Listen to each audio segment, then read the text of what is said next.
आज मैं स्टार्ट कर रहा हूँ क्वेश्चन आंसर किस टॉपिक पर, ह्यूमन आई पर।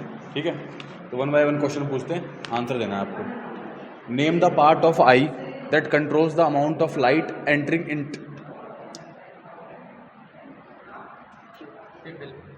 पिपल, यस सही है। विच liquid is present between the cornea, cornea and lens.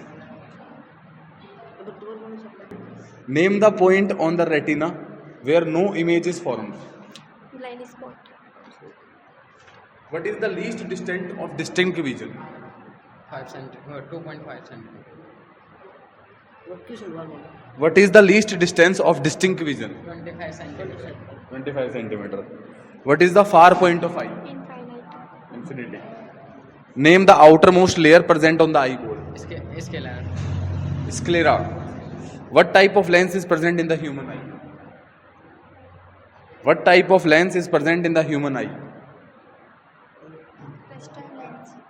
Convex. Convex lens. What type of image is formed on the retina?